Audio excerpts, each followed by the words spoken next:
Hello students, welcome back to your own physics class. Today we are going to talk about electric flux again. So in the last class we have started with this fascinating topic of electric flux, and today we are going to take it forward and also discuss the Gauss theorem. Right students, so without wasting any time, let's get started. But again, I hope आपने इससे पहले वाली class जो electric flux की थी वो अच्छे से देख ली है, उसके नोट्स बना लिए, एक एक चीज आपने समझ ली है. एक क्विक रिकैप करते हैं. क्या था गॉस थ्योरम, एक बार फटाफट से याद कर लेते हैं. तो गॉस थ्योरम जो थी, सबसे पहले तो हमें यह समझना होगा किसी एनक्लोज सरफेस के लिए थी. तो कोई भी एनक्लोज सरफेस अगर स्टूडेंट है, यानी क्लोज सरफेस अगर है और उसमें कुछ भी चार्जेस हैं, let's say Q1, Q2, Q3 और एक चार्ज है Q4 बाहर, तो आपको याद आ रहा होगा ऐसा कुछ डिस्कशन हमने लास्ट क्लास में भी किया था, बट 5 मिनट वापस से कर लेते हैं वो डिस्कशन. तो जो नेट फ्लक्स होगा वो किसके बराबर होगा? सिग्मा Q एनक्लोज्ड या inside divided by epsilon not. सही है ना स्टूडेंट्स? फ्लक्स किसके बराबर होगा? Net charge enclosed divided by epsilon not. यही गॉस थ्योरम है. फ्लक्स सिर्फ किस पे डिपेंड करेगा कि किसी भी क्लोज सरफेस में कितना चार्ज है, सिर्फ उस पे. और किस पे डिपेंड नहीं करेगा? जो सरफेस आपने इमेजिन किया है उस पे डिपेंड नहीं करेगा. कोई चार्ज अगर उस सरफेस के बाहर है तो उसका भी कोई फ्लक्स में कंट्रीब्यूशन नहीं होगा, क्योंकि उसकी फील्ड लाइन एक बार एंटर करेगी तो एक बार एग्जिट करेगी, तो नेट कंट्रीब्यूशन जीरो का करेगी. तो ये सारी बातें हमने लास्ट क्लास में कही थी, और इसको अगर और थोड़ा रिफाइन करके लिख दें स्टूडेंट्स फटाफट से, तो गॉस थ्योरम क्या थी? That closed integration of E dot D, that is surface integration, जिसको आप डीए भी लिख सकते हो, डीएस भी लिख सकते हो, is equals to sigma Q enclosed upon epsilon naught. ये जो पूरी चीज थी ये क्या कहलाती है? गॉस थ्योरम कहलाती है. अब आज हम सीखेंगे कि इस गॉस थ्योरम को हम पढ़ क्यों रहे हैं, इसका क्या फायदा हम उठा सकते हैं. तो लास्ट क्लास में अगर आपको फ्लक्स पूरा क्लियर है तो आज बहुत मजा आने वाला है, बहुत कुछ नया आप सीखेंगे. एक दो कॉमन प्रॉब्लम्स मैं पहले डिस्कस करूंगा, ठीक है? एक दो कॉमन प्रॉब्लम्स आप लोगों के साथ डिस्कस करूंगा. क्या है वो कॉमन प्रॉब्लम? एक तो ये जो आप देख रहे हैं कि कोई क्यूब है. क्या है? क्यूब रिलेटेड दो प्रॉब्लम्स करा रहा हूं. एक लास्ट क्लास में भी कराया था, अगर आपको याद हो. ऐसा कुछ प्रॉब्लम हमने किया था कि इस रॉड को हम चला रहे हैं और फ्लक्स का वेरिएशन की बात हमने की थी. अब वैसे ही एक और क्यूब प्रॉब्लम मैं आपके लिए लेके आया हूं, जिसमें क्या है और मैं क्या लेके आऊं, ये इतना स्टैंडर्ड प्रॉब्लम है, लगभग हर एग्जाम में आपको मिल जाएगा. तो आपसे पूछा जा रहा है कि बताइए भाई कितना फ्लक्स एनक्लोज होगा इस क्यूब से रिलेटेड, अगर चार्ज लोकेशन ए पे है, अगर चार्ज लोकेशन बी पे है, अगर चार्ज लोकेशन सी पे है और अगर चार्ज लोकेशन डी पे है. तो ए का मतलब तो हो गया पूरे क्यूब का सेंटर. तो ए के केस में आपका आंसर जो आ जाएगा वो क्या आ जाएगा स्टूडेंट? सोचिए कि अगर ए एक क्यूब है, मतलब ए एक पोजीशन है क्यूब के अंदर, तो वो कहां पे है? एकदम सेंटर पे क्यूब के. तो चार्ज एनक्लोज कितना होगा ए वाले केस में? तो आप बोलोगे सर चार्ज एनक्लोज पूरा का पूरा क्यू हो जाएगा, क्योंकि वो तो क्यूब के अंदर ही है, तो इसमें कोई बहुत रॉकेट साइंस है नहीं. और फ्लक्स क्या आ जाएगा बोलिए? Q by epsilon naught. क्या आ जाएगा? Q by epsilon naught. समझ में आ गया क्वेश्चन क्या है? Find the flux associated with the cube if charge is placed at A, B, C और डी. तो ये ए पार्ट का आंसर हो गया. ये एकदम सेंटर है क्यूब का. आप अपने क्लासरूम को, अपने बेडरूम को एक क्यूब की तरह समझ सकते हैं. और अगर मैं आपसे कहूं कि कितना फ्लक्स टोटल जा रहा होगा उसका, तो आंसर क्या होगा? Q बाय एप्सिलॉन नॉट ही तो होगा. और कोई बोले एक वॉल में से कितना जा रहा है, कि इसका इसमें से कितना फ्लक्स जा रहा है, तो थ्रू वन फेस. इसके through students, through one face वो ही फ्लक्स कितना हो जाएगा? तो आंसर क्या हो जाएगा? Q by 6 epsilon naught. क्योंकि सर जाहिर सी बात है पूरा फ्लक्स किस में डिवाइड हो रहा होगा? 6 फेसेस. अब बात आती है बी की. कहां की बात आ रही है? बी की. अब बी क्या है मैं आपको थोड़ा समझा देता हूं, डायग्राम में समझ में आपको आ रहा हो या नहीं आ रहा हो. तो ए तो था क्यूब का सेंटर, अब बी क्या है? फेस का सेंटर. तो अगर आप क्यूब को ऐसे इमेजिन कर रहे हो और उसका मान लो बैक व्यू देख रहे हो, तो आप ऐसे मान लीजिए कि आधा चार्ज तो अंदर है और आधा चार्ज बाहर है, क्योंकि वो फेस के सेंटर पे है. एक टेनिस बॉल की तरह ले लो उसको. तो आधा चार्ज रूम के अंदर हो गया और आधा बाहर हो गया। तो जो बाहर हो गया उसका फ्लक्स में कंट्रीब्यूशन होता नहीं है, तो बी वाले केस में हमें एनक्लोज चार्ज कितना मानना होगा क्यूब के अंदर स्टूडेंट्स, Q/2। इसलिए बी का आंसर क्या होगा ये भी आप समझ लीजिए, Q/2 अपॉन एप्सिलॉन नॉट, यानी कि Q/2 एप्सिलॉन नॉट। ये किसकी बात हो गई स्टूडेंट्स, बी की। अब आ जाइए सी पे। तो सी क्या है स्टूडेंट्स, तो सी है बेसिकली एज सेंटर, यानी अगर आप क्यूब को इमेजिन कर रहे हैं, है ना, ये क्यूब है और ये उसके एज पे है, तो एज पे है तो हम ऐसे मान सकते हैं, आप अपने रूम में भी इमेजिन कर सकते हो, अगर कोई एज है, टेनिस बॉल एकदम उसके सेंटर पे है, तो आप बोलोगे सर इस रूम में तो फिर टेनिस बॉल का सिर्फ 1/4 ही दिख रहा होगा। क्या दिख रहा होगा स्टूडेंट, सोचो एक बार, अगर टेनिस बॉल एकदम रूम के सेंटर पे है तो यहां तो पूरा आधी टेनिस बॉल अंदर थी, आधी बाहर थी। अगर वो एज के सेंटर पे है तो 1/4 ही अंदर होगी और 3/4 बाहर होगी, क्योंकि एक और क्यूब चाहिए होगा, फिर एक और क्यूब चाहिए होगा, फिर एक और क्यूब चाहिए होगा, यानी 4 क्यूब मिलके उसको कवर करेंगे। हेंस आपका आंसर क्या होना चाहिए, देखो ये थोड़ा इमेजिनेशन पे है, आज इसको एक हिंट की तरह ले लो, फिर खुद सोचो, ठीक है। इसमें कोई फिजिक्स वैसे नहीं है, ये सीधी सीधी इमेजिनेशन है। पर याद रहे फ्लक्स में सिर्फ कौन कंट्रीब्यूट करेगा, एनक्लोज चार्ज। तो आंसर क्या होगा, Q/4 epsilon naught my dear student. अब आ जाइए डी पे, ठीक है। डी क्या है, वर्टेक्स है। डी क्या है स्टूडेंट्स, क्यूब का एकदम कॉर्नर, कॉर्नर भी बोल सकते हैं ना आप इसको, एकदम कॉर्नर है।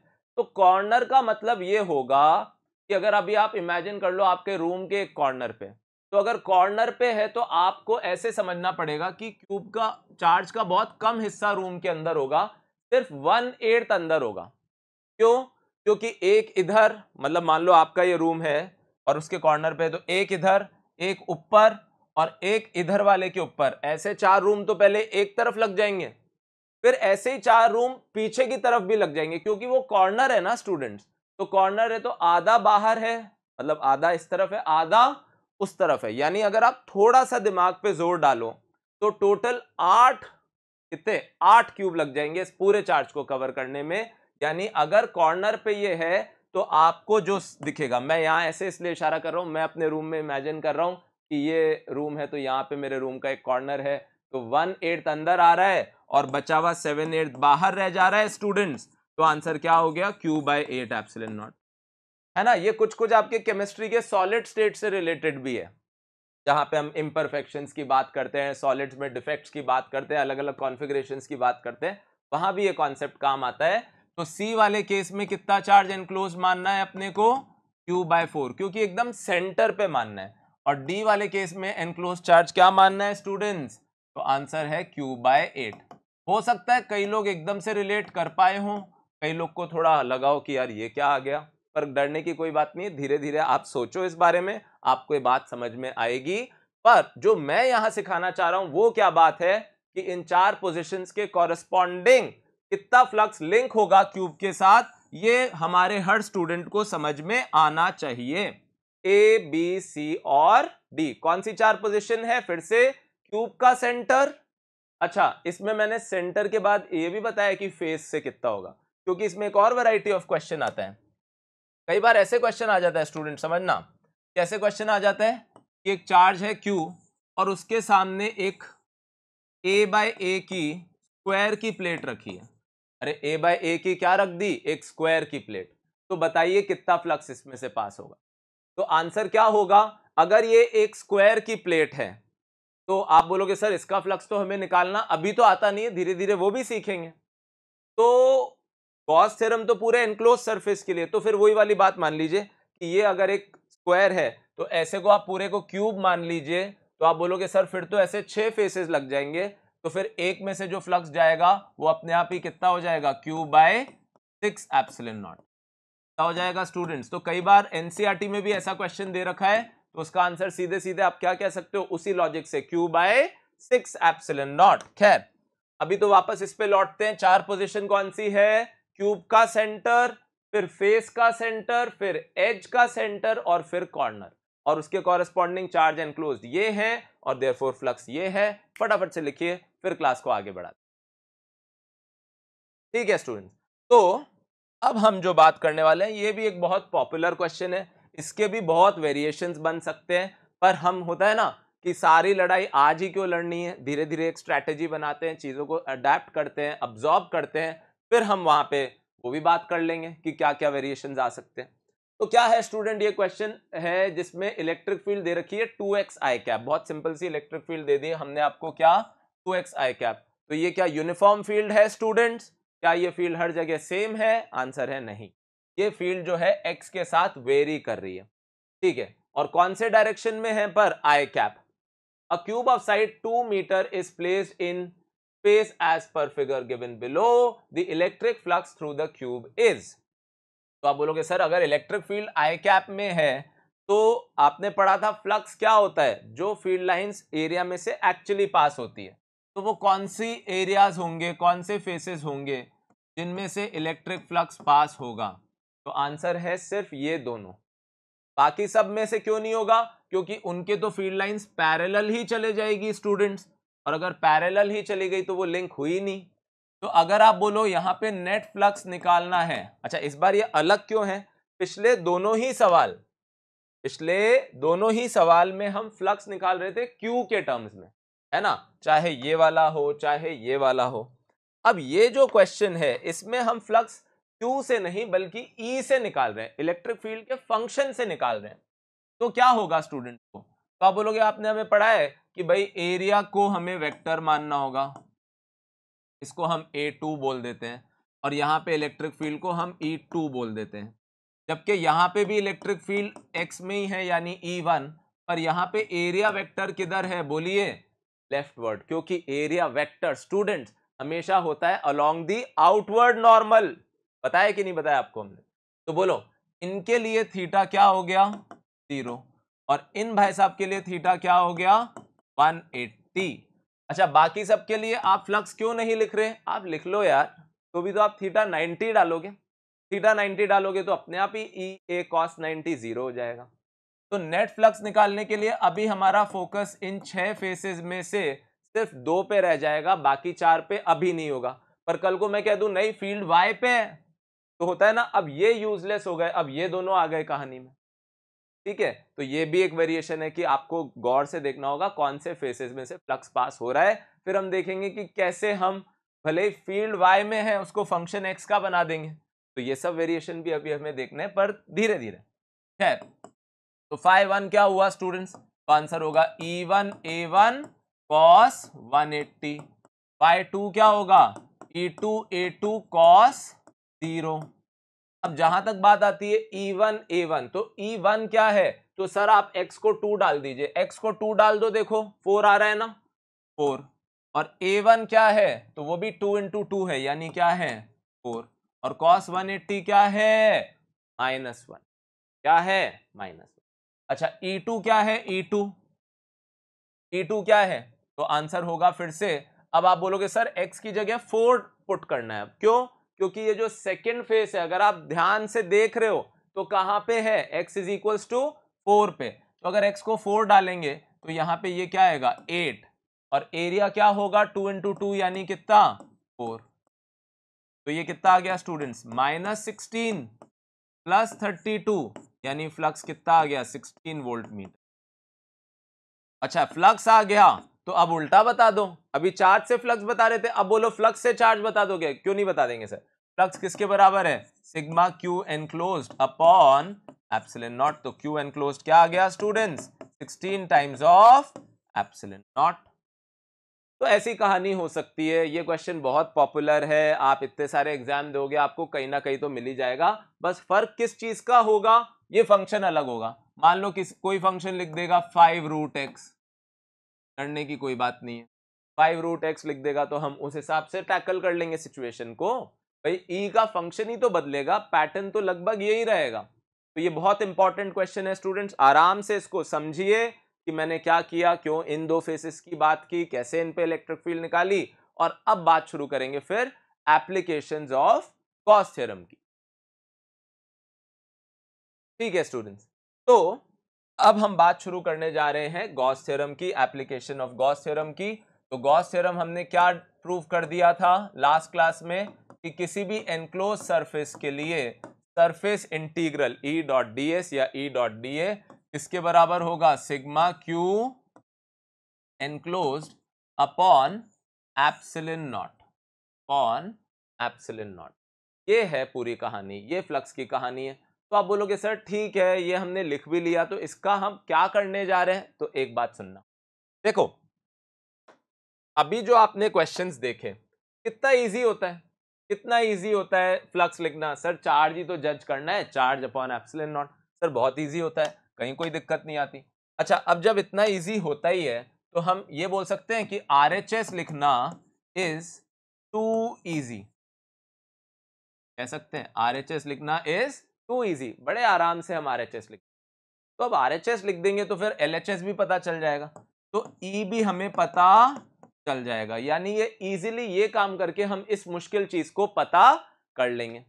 बस क्या रिक्वायरमेंट है, तो हमारी रिक्वायरमेंट ये है कि कोई भी डिस्ट्रीब्यूटेड चार्ज है, क्या है students, continuous charge, distributed charge है। जैसे इस पूरे पेन को चार्ज कर दिया है ना, या कोई पूरी शीट को चार्ज कर दिया, तो ऐसे में क्या होगा, अगर कोई डिस्ट्रीब्यूटेड चार्ज है तो उसमें अगर हमें इलेक्ट्रिक फील्ड निकालनी हो तो हमारे पास और कोई चारा नहीं होता था। याद करो, एक पॉइंट एलिमेंट लेते थे, फिर उससे कूलम्स लॉ से इलेक्ट्रिक फील्ड लिखते थे, फिर इंटीग्रेट करते थे, चाहे वो रॉड हो, चाहे वो रिंग हो, चाहे वो डिस्क हो, और इंटीग्रेशन काफी कॉम्प्लेक्स हो जाता था, काफी मैथ्स के स्टेप बढ़ जाते थे।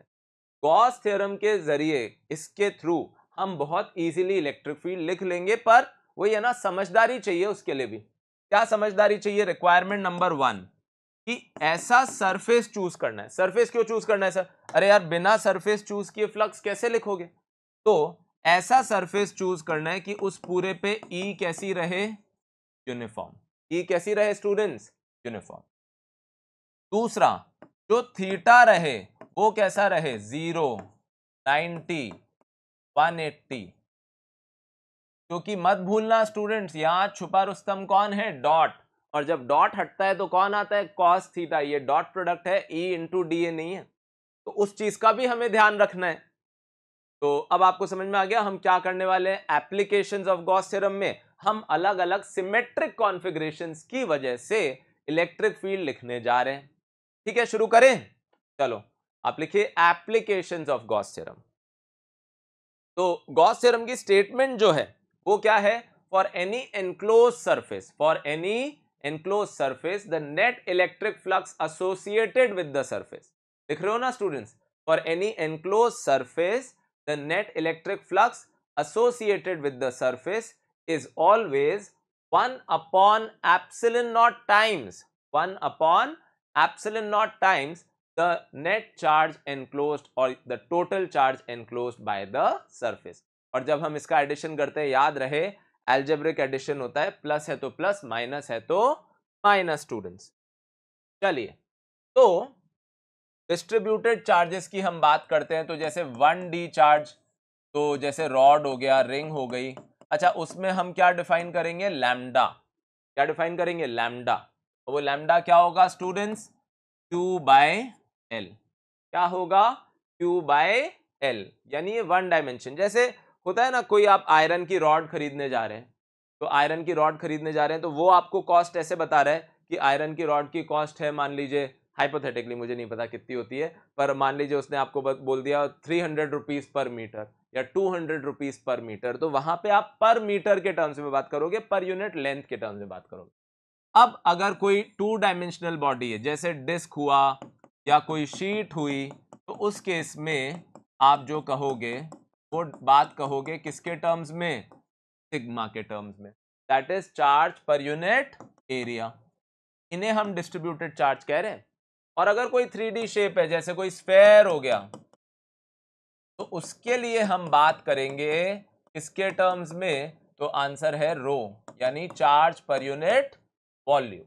तो एक तो ये जान लीजिए 1D, 2D और 3D, ये 3 वेरिएशन रहेंगे। और यहां पे हम अक्सर बात करेंगे charge per unit length, charge per unit area और चार्ज पर यूनिट वॉल्यूम। क्या होगी इसकी unit students? Coulomb per metre. क्या होगी इसकी unit students? Coulomb per metre square. क्या होगी इसकी unit? Coulomb per metre cube. चलिए लिखिए, तो एक बार लिखिए इसको। चलिए, तो अब हमने पहले इलेक्ट्रिक फील्ड डिराइव की थी रॉड की, किसकी मदद से? Coulomb's law. अब हम इसको कैसे इजीली कर लेंगे गॉस थ्योरम की मदद से, आइए समझते हैं। तो ये है एक इनफाइनाइट रॉड। क्या है स्टूडेंट्स? ये एक इनफाइनाइट रॉड है, ठीक है, और हमें इस इनफाइनाइट रॉड की इलेक्ट्रिक फील्ड निकालनी है। इलेक्ट्रिक फील्ड मतलब फोर्स पर यूनिट चार्ज। तो आप बोलोगे सर इनफाइनाइट रॉड तो बहुत बड़ी रॉड है क्या? नहीं, मैं फिर कह रहा हूं, फिजिक्स में इनफाइनाइट का मतलब इनफाइनाइट नहीं होता है। इनफाइनाइट का मतलब क्या होता है? ये पेन को भी इनफाइनाइट मान सकते हो आप, पर अगर आप इस पेन की वजह से फील्ड कहां निकाल रहे हो? कुछ माइक्रोमीटर पे। कहां निकाल रहे हो स्टूडेंट्स? कुछ माइक्रोमीटर। तो माइक्रोमीटर पे फील्ड निकालोगे इसकी वजह से, तो फिर ऐसा ही लगेगा ना कि भाई माइक्रोमीटर के सामने तो ये पूरा बड़ा सारा हो गया पेन। तो अगर हम इनफाइनाइट कहना चाह रहे हैं तो हमारा बस इतना सा मतलब है कि हम फील्ड कहां निकालना चाह रहे हैं स्टूडेंट्स? बहुत ही पास में। उसके मुकाबले ये इतना बड़ा रॉड है कि उसके मुकाबले आर बहुत छोटा है, ठीक है सर। यानी इतना इनफाइनाइट है कि जितने एलिमेंट्स ऊपर हैं उतने ही एलिमेंट्स नीचे हैं। तो अगर आपको याद हो कूलम्स लॉ से हमने कहा भी था कि अगर एक एलिमेंट की फील्ड इधर है, मान लीजिए एक एलिमेंट की फील्ड इधर है डीई, तो उसके जैसे के जैसी मिरर इमेज की फील्ड इधर है, तो ऐसे में क्या होगा? ये वाले कंपोनेंट्स जो पैरेलल वाले हैं रॉड के वो तो कैंसिल हो जाएंगे और फील्ड कैसे रह जाएगी? परपेंडिकुलर। फील्ड कैसे रह जाएगी स्टूडेंट्स? परपेंडिकुलर। ठीक है सर, तो आपकी ये बात भी हम समझ गए। तो अब अगर फील्ड ऐसे है तो ऐसे है, ऐसे है, परपेंडिकुलर चल रही है रॉड के, समझ रहे हो बात को? ऐसे ऐसे फील्ड चल रही है। तो हमने क्या किया? हमने यहां पे एक गॉसियन सरफेस इमेजिन कर लिया। किसके फॉर्म में? एक सिलेंडर के फॉर्म में। किसके फॉर्म में स्टूडेंट्स? एक सिलेंडर के फॉर्म में इमेजिन कर लिया। इस एरिया को हमने इमेजिन किया है तो हम इसको क्या कहेंगे? गॉसियन सरफेस, गॉसियन सिलेंडर, ठीक है। तो आप बोलोगे सर क्यों कर रहे हो ये? अभी समझ में आ जाएगा। वही जो मैंने आपसे बात कही थी कि यार हम integration of E dot D A लिखें और उसको किसके बराबर कर देंगे? Sigma q enclosed upon epsilon not. सही बात है स्टूडेंट्स। अब इस एनक्लोज्ड एरिया को हम तीन पार्ट्स में तोड़ लेंगे। ई dot D A 1 plus E dot D A 2 plus E dot D A 3। कितने पार्ट्स में तोड़ लिया? तीन पार्ट्स में। तो ये तीन पार्ट्स कहां दिख रहे हैं सर आपको? ये रहा पहला, ये रहा दूसरा और ये रहा। तो हमने पूरे सिलेंडर को तीन पार्ट्स में ब्रेक डाउन कर लिया। अच्छा, कितनी लेंथ का मान लिया सिलेंडर को? एल। और कितने रेडियस का मान लिया जहां आपको फील्ड निकालनी है? आर। समझ रहे हो? यानी हमने ये पूरी जो कहानी है वो इस हिसाब से, अपने हिसाब से इसको पूरा होता है ना कि बनाया है कि हम इजीली ई निकाल सके। क्यों इजीली निकाल पाएंगे? क्योंकि इसका एरिया वेक्टर DA1 इधर होगा, याद है ना, नॉर्मल के अलोंग होता था, जबकि फील्ड इधर है स्टूडेंट्स। तो दोनों के बीच का एंगल थीटा कितना हो गया सर? 90 हो गया। अच्छा, इसका DA किधर है? इधर है। और E किधर है? इधर है। तो E इधर है, DA इधर है, तो थीटा फिर से कितना हो गया? 90।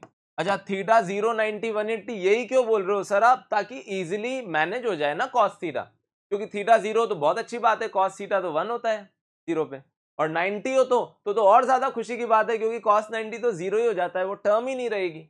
यानी अब अगर हमें फील्ड निकालनी है, मान लो E2, अरे मान लीजिए फील्ड क्या है? E2, तो इसका एरिया वेक्टर DA2 भी तो इधर ही होगा। तो ये कौन सी इलेक्ट्रिक फील्ड आ रही है? जो R डिस्टेंस पे है। किस पे है? R distance. तो चार्ज एनक्लोज्ड कितना हुआ?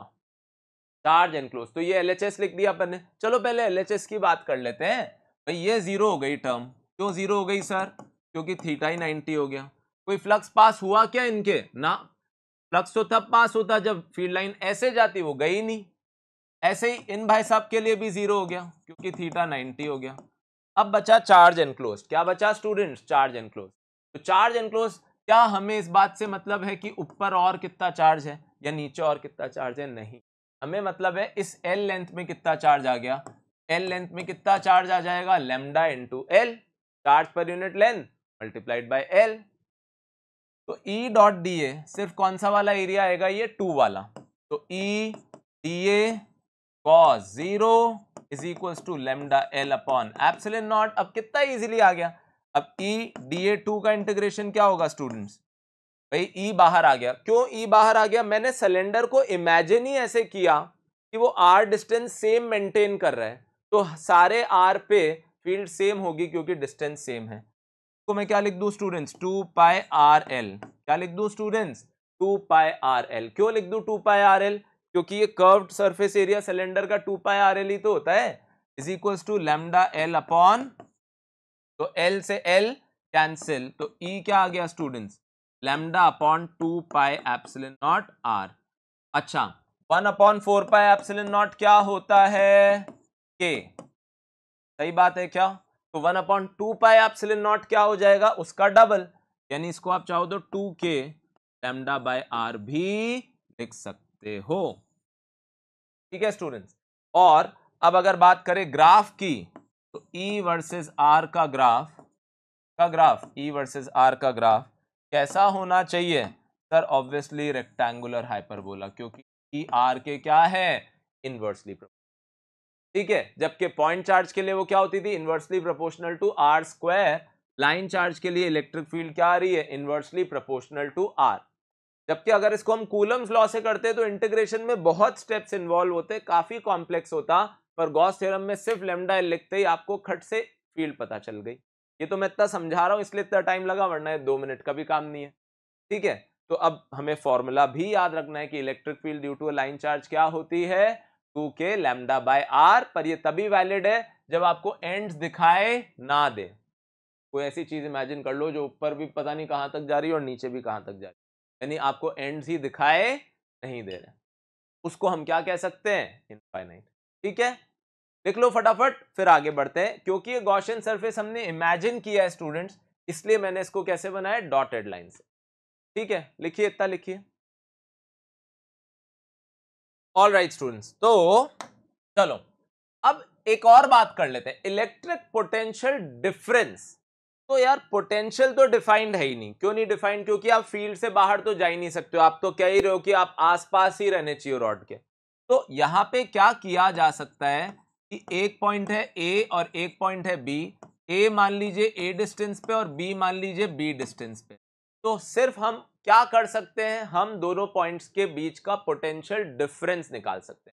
कैसे निकाल सकते हैं स्टूडेंट्स, डेल्टा वी क्या होता है, minus integration of E dot D are, है ना, कि भाई दोनों में पर कूलम कितना वर्क करना पड़ेगा एक पॉइंट से दूसरे पॉइंट पे जाने के लिए। तो डेल्टा वी क्या होगा students, 2k lambda by R D R cos 0, 2k lambda by R D R cos 0। तो हम मान लो कहां से जा रहे हैं, ए इनिशियल है और बी फाइनल है। ठीक है, तो आप क्या लिखना चाह रहे हो, पोटेंशियल डिफरेंस। ये सबको पता है, potential difference is negative of line integral of electric field intensity. तो 2k लैम्डा तो बाहर आ गया स्टूडेंट्स, 1 अपॉन आर का इंटीग्रेशन हो गया लॉग बेस ई यानी ln r। ठीक है, और लिमिट कहां से कहां तक हो गई, a से लेके d तक। तो डेल्टा v क्या आ गया, minus 2k lambda ln d by a। Minus क्यों आ रहा है स्टूडेंट्स, क्योंकि ये हमने लिखा है वी माइनस वी ए। तो कौन सा पोटेंशियल ज्यादा है, जाहिर सी बात है आपको पता है इलेक्ट्रिक फील्ड के डायरेक्शन में जाने पे पोटेंशियल डिक्रीज होता है, तो ए का पोटेंशियल ज्यादा है बी का कम है, इसीलिए V B minus V A किसके बराबर हो गया, ये। अगर आप चाहो तो क्या लिख सकते हो, V A minus V B, क्योंकि पास वाले पॉइंट का पोटेंशियल ज्यादा है, तो वो क्या हो जाएगा 2k lambda ln d by A. तो ये भी आपको पता होना चाहिए कि क्या पोटेंशियल डिफरेंस होता है बिटवीन 2 पॉइंट्स। पोटेंशियल लिखना अलाउड नहीं है स्टूडेंट्स, क्योंकि यहां पे हम दूर जा ही नहीं सकते, क्योंकि हमने शुरू में ही रिक्वायरमेंट दे दी कि रॉड इनफाइनाइट है, यानी हम आसपास ही घूमेंगे। ठीक है, लिख डालो। फिर एक और 2D की बात कर लेते हैं, शीट की बात कर लेते हैं। तो 2 एप्लीकेशन आज कर लेंगे, 2 एप्लीकेशन अगली क्लास में। एक और छोटा सा क्वेश्चन आपको कराता हूं, बहुत पॉपुलर है, पहले आप ये कॉपी कर चुके हो क्या। क्या क्वेश्चन है स्टूडेंट्स, कि ऐसे बोल देगा कि एक इनफाइनाइट रॉड है ना, एक क्या है, इनफाइनाइट रॉड है, यानी माइनस इन्फिनिटी से प्लस इन्फिनिटी जा रही है, और आपसे क्या कह रहा है, आपसे कह रहा है कि अगर lambda charge per unit length है इस पे, और इसके चक्कर कौन लगा रहा है, इलेक्ट्रॉन जिसका मास m है, तो आपको क्या बताना है कि ये इलेक्ट्रॉन पहली बात तो इसके चक्कर लगा रहा है क्योंकि वो नेगेटिव चार्ज है, इसके पास कुछ ऑर्बिटल वेलोसिटी है, जैसे इलेक्ट्रॉन न्यूक्लियस के चक्कर लगाता है वैसे मान लो ये एक लाइन न्यूक्लियस हो गया। और आपसे क्या पूछ लिया इन्होंने कि बताइए ऑर्बिटल वेलोसिटी की r पे क्या डिपेंडेंस है और टाइम पीरियड का r पे क्या डिपेंडेंस। ठीक है, तो आप बोलोगे सर ठीक है ऑर्बिटल वेलोसिटी बतानी है, लॉजिक तो एक ही है कि centripetal force is being provided by the electric force here, क्योंकि यहाँ पे जो घूमने का मोटिवेशन है, जो फोर्स है, वो कौन दे रहा है, इलेक्ट्रिक फील्ड दे रही है। क्या होगा सेंट्रिपेटल फोर्स इलेक्ट्रॉन पे, mv²/r, और वो किसके बराबर होगा, QE। अब mv²/r को किसके बराबर कर दूं, QE, और E क्या हो गया बोलिए, 2k λ/r। E क्या हो गया स्टूडेंट्स, 2k λ/r। तो R से R कैंसिल, तो V क्या आ जाएगा, 2k λE/m। तो ये आ गई ऑर्बिटल वेलोसिटी, यानी R की पावर किस पे डिपेंड कर रही है, अगर मैं आंसर लिखूं तो आंसर है सर डिपेंड कर ही नहीं रही, यानी R के ऊपर कोई डिपेंडेंस नहीं है क्योंकि R तो कैंसिल आउट ही हो गया। और टाइम पीरियड क्या होगा स्टूडेंट्स, टाइम पीरियड, तो आंसर होगा 2πr/v। क्या आंसर होगा, 2πr/v, पूरा चक्कर लगाने का time 2πr divide by speed, तो वो कितना होगा 2πr, और v की जगह क्या डाल दूं, 2k λE/m, यानी ध्यान देने वाली बात यह, टाइम पीरियड किसके प्रोपोर्शनल हो गया, r की पावर 1 के स्टूडेंट। ठीक है, तो ये एक ऐसे एग्जाम्पल मैंने लिया कि कैसे अभी ये इलेक्ट्रिक फील्ड को हम यूज कर लेंगे एक प्रॉब्लम में, तो आई होप आपको आइडिया तो लग ही गया होगा। ठीक है, तो कॉपी करके क्वेश्चन क्या फ्रेम कर लीजिए, find the dependence of velocity and time period of revolving electron on its orbital radius, let's say r। ठीक है, लिखिए, कॉपी करिए, खुद सोचिए, फिर हम आगे बढ़ते हैं। चलिए, तो अब हम बात करने जा रहे हैं electric field due to two dimensional, यानी एक शीट ऑफ चार्ज है ना, वो हम पहले भी बात कर चुके हैं कि जैसे ये एक शीट ऑफ चार्ज हो गई और इस पूरे पे चार्ज है तो हमें इलेक्ट्रिक फील्ड बतानी है। अच्छा, यूनिफॉर्मली चार्ज है, ये क्या है स्टूडेंट्स, यूनिफॉर्मली चार्ज, यानी चार्ज इस पे कहीं एक साथ और कहीं कम नहीं है, सब जगह एक जैसा फैला हुआ है। तो आप बोलोगे सर ठीक है, वापस से इसको देखते हैं कि अगर ये यूनिफॉर्मली चार्ज रॉड है और इनफाइनाइट है, यानी इसके एंड्स तो कहीं आने ही नहीं है, तो यहाँ इलेक्ट्रिक फील्ड इधर होएगी, अगर पॉजिटिव मान ले तो यहाँ धक्का देगी, और इस तरफ यहाँ धक्का देगी, यानी इलेक्ट्रिक फील्ड का जो डायरेक्शन है वो कहीं ना कहीं इधर तो इस तरफ है और इधर इस तरफ है। तो क्यों ना जो गॉसियन सरफेस हमें इमेजिन करना है वो फिर से एक सिलेंडर के तौर पे ही कर लिया जाए। बात तो सही लग रही है सर आपकी, अगर सिलेंडर की तरह ही हमने इसको इमेजिन कर लिया तो यहाँ इलेक्ट्रिक फील्ड इधर थी, एरिया वेक्टर dA1 भी इधर ही हो गया। अच्छा, पर ये लेना ऐसे सिलेंडर को कि जितना ये इस तरफ है उतना ही इस तरफ है, ताकि ये दोनों पॉइंट्स इक्वल डिस्टेंस पे हो जाए। ऐसे यहाँ इलेक्ट्रिक फील्ड इधर है तो एरिया वेक्टर भी, चलो इसको 3 बोल देता हूं, है ना। तो 3 क्यों बोल रहा हूं भाई, क्योंकि 2 तो कर्व्ड सरफेस के लिए बोल रहा हूं ना, dA2, और इलेक्ट्रिक फील्ड इधर है E2, यानी इसके लिए थीटा कितना हो जाएगा 90, इनके लिए थीटा कितना हो जाएगा स्टूडेंट 0। तो हमें यही तो चाहिए कि हम कुछ ऐसा सरफेस सोच ले। अभी कोई बोल सकता है सर हम तो क्यूब ले सकते हैं, क्यूबॉइड ले सकते हैं, क्यों नहीं ले सकते, क्यूबॉइड लोगे तो भी तो दो फेस पैरेलल हो जाएंगे, मतलब इलेक्ट्रिक फील्ड के अलॉन्ग हो जाएंगे, और बाकी सबके लिए थीटा 90 हो जाएगा। सोच लो, खुद सोच लो। Integration of E dot dA is equals to क्या होगा students, sigma q enclosed upon epsilon naught. अब E डॉट dA को कितने पार्ट्स में ब्रेक कर देंगे, E dot dA 1 plus E dot dA 2 plus E dot dA 3, और ये किसके बराबर कर दूं अब मैं, sigma q enclosed upon epsilon naught. और इस बार कौन जीरो हो जाएगा? इस बार तो 2 ही जीरो हो जाएगा। क्यों 2 जीरो हो जाएगा बोलो? क्यों 2 जीरो हो जाएगा? क्यों 2 जीरो हो जाएगा? क्योंकि थीटा क्या है? 90। अच्छा, अब ई डॉट डी ए वन क्या है? ई डॉट डी ए वन क्या है? तो आप बोलोगे sir E dot D A cos zero है, और ई क्या है? ई इंटीग्रेशन के बाहर आ जाएगा। अरे क्यों बाहर आ जाएगा? क्योंकि इस पूरे सरफेस पे ई की वैल्यू तो सेम ही है। तो ई डॉट डी ए वन, तो डी ए वन का इंटीग्रेशन में क्या लिख देता हूं? ए लिख देता हूं स्टूडेंट्स। क्या लिख देता हूं बोलिए? ए। क्या किया मैंने, फिर समझा देता हूं। डॉट हटा तो cos जीरो आया, cos जीरो 1 होता है इसलिए मैंने लिखा नहीं। ई इंटीग्रेशन के बाहर आ गया, डीए का इंटीग्रेशन ए हो गया। तो सर ए किसको कह रहे हो आप? मैं इसको ए कह रहा हूं, इसके बेस के एरिया को। वो कितना होता है सर? वो होता है पाई, मतलब ए स्क्वायर। ए स्क्वायर, अगर ये रेडियस ए है तो एरिया क्या होगा बोलो? पाई ए स्क्वायर।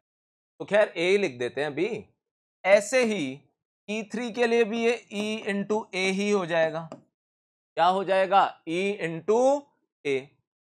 तो अब सवाल उठता है चार्ज एनक्लोज कितना हुआ? तो क्या ये पूरी शीट का चार्ज इस सिलेंडर में आ रहा है? नहीं आ रहा। कितना आ रहा है फिर? सर इतना आ रहा है, ये वाला। तो यार ये तो वही एरिया है जो ये है, वही ये है, और वही ये है। तो क्यों ना इसको भी सिग्मा इंटू ए ही लिख दिया जाए। तो ये जो चार्ज अंदर है इसके एनक्लोज्ड है, वो किसके बराबर हो गया? सिग्मा इंटू ए हो गया। तो हुआ क्या फिर? तो ये हो गया 2e into A is equals to sigma A upon epsilon naught. A से ए कैंसिल स्टूडेंट्स, तो ई क्या आ गई? Sigma by 2 epsilon. ई क्या आ गई? Sigma by 2 epsilon naught. और खास बात, इस डिस्टेंस पे ही डिपेंड नहीं कर रही, यानी इलेक्ट्रिक फील्ड इस बार सही मायने में कैसी है? यूनिफॉर्म। कैसी है स्टूडेंट्स? यूनिफॉर्म। हर जगह फील्ड की स्ट्रेंथ सेम है, बदल ही नहीं रही है ना? और कितनी है वो? Sigma by 2 epsilon naught. अब आप बोलोगे सर ये कोई मानने वाली बात है क्या कि शीट की फील्ड ही नहीं बदल रही? भाई आप पहले तो ये समझ गए ना, ये एरिया और ये एरिया तीनों सेम थे, इसलिए वो ए कैंसिल हो गया। दूसरी बात कि फील्ड डिस्टेंस पे डिपेंड नहीं करी। अरे ऐसा कभी नहीं हो सकता। दूर जाते जाओगे कभी ना कभी तो फील्ड कम होने लगेगी। वो तभी होगी जब आपका आर इसके साइज के कंपैरिजन में होने लगेगा। तो अभी हमने क्या माना है? ये इनफाइनाइट है, यानी इसका साइज बहुत ज्यादा है, उसके मुकाबले पॉइंट बहुत पास पास है। यानी अगर हम कहें कि इसकी साइज मीटर के ऑर्डर की है, 1.1 माइक्रोमीटर पे, दूसरा 0.2 माइक्रोमीटर पे, तीसरा 0.3 माइक्रोमीटर पे, तीनों पे फील्ड बिल्कुल कैसी होगी स्टूडेंट? सेम। क्या कहते थे ऐसी फील्ड को हम? Uniform field. तो क्या है ये? Uniform field. फटाफट कॉपी करिए, समझिए, इसको अपनी फॉर्मूला लिस्ट में भी ऐड करिए, फिर आगे बढ़ते हैं। चलिए स्टूडेंट, तो अब बात करते हैं पोटेंशियल डिफरेंस की। फिर वही बात है कि एक पॉइंट ए मान लिया मैंने शीट से ए डिस्टेंस पे, फिर एक पॉइंट बी मान लिया शीट से बी डिस्टेंस पे। तो क्या लिखेंगे students? Delta V is equals to minus integration of E dot D R. तो डेल्टा वी क्या हो जाएगा? V B minus V A. Initial A है, फाइनल बी है, बिल्कुल उसी अंदाज में। ई क्या है स्टूडेंट? Sigma by 2 epsilon. और लिमिट कहां से कहां तक है? ए से लेके बी। तो V B minus V A कितना आ गया? Sigma by 2 epsilon naught. और ये क्या हो जाएगा? माइनस। तो माइनस क्यों आ रहा है फिर से? क्योंकि वी बी छोटा है, वी ए बड़ा है, क्योंकि फील्ड के डायरेक्शन में जाने पे पोटेंशियल डिक्रीज होता है। यानी आंसर क्या हो गया? V A minus V B क्या हो गया? Sigma by 2 epsilon naught to B minus. ये क्या आ गया स्टूडेंट्स? दो पॉइंट्स के बीच में पोटेंशियल डिफरेंस। तो आई होप आपको अभी तक की सारी कहानी समझ में आ गई होगी कि यार गॉस थ्योरम का फायदा तो है, हमें इलेक्ट्रिक फील्ड निकालने में, पोटेंशियल डिफरेंस निकालने में जोर ही नहीं आया इतनी भारी भरकम कॉन्फ़िगरेशंस की वजह से। All thanks to the fact कि हम गॉस थ्योरम यूज कर रहे थे और सीधे क्यू एंड क्लोज पे फोकस कर।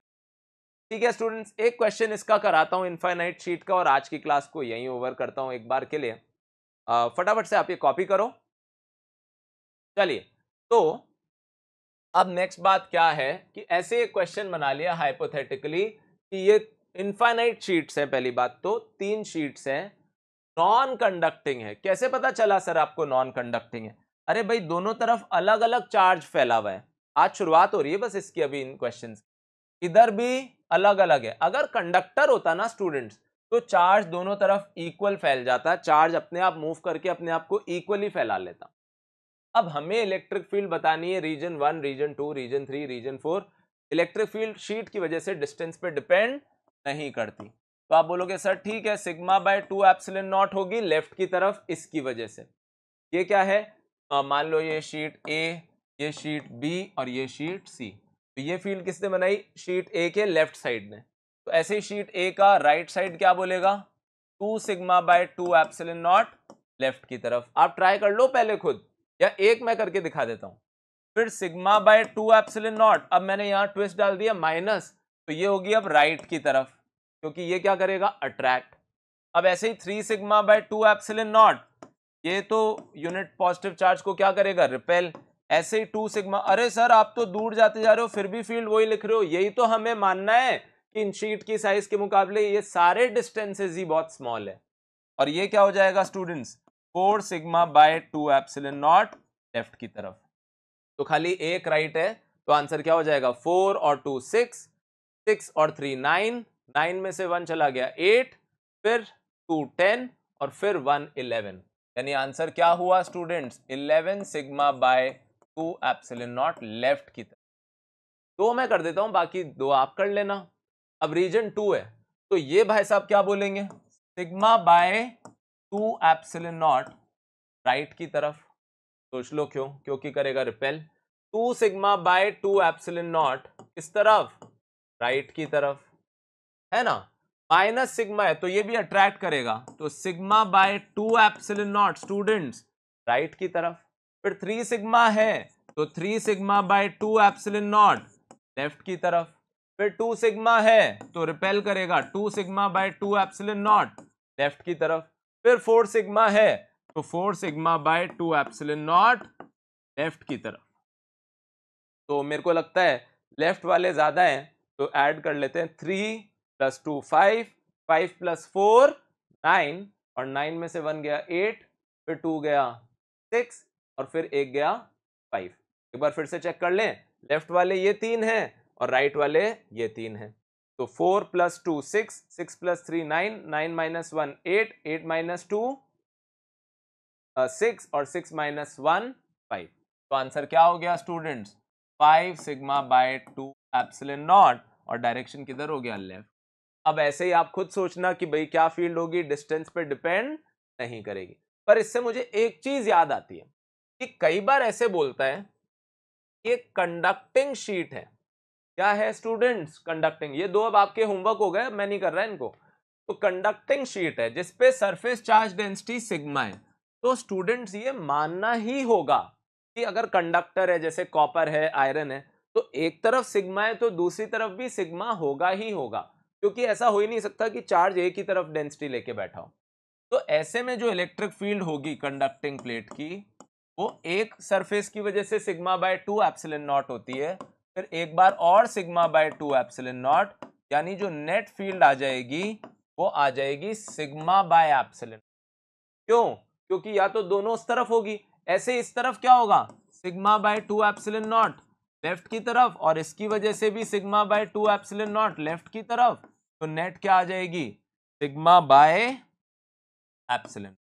यानी अगर कभी क्वेश्चन की लैंग्वेज में ये दे रखा हो कि कंडक्टिंग प्लेट है जिसके सरफेस पे चार्ज डेंसिटी सिग्मा है, तो electric field sigma by 2 epsilon not नहीं स्टूडेंट्स, कितनी होगी? Sigma bye epsilon not. क्यों? क्योंकि वो दोनों तरफ होगी, और 1/2 + 1/2 क्या हो जाएगा? 1।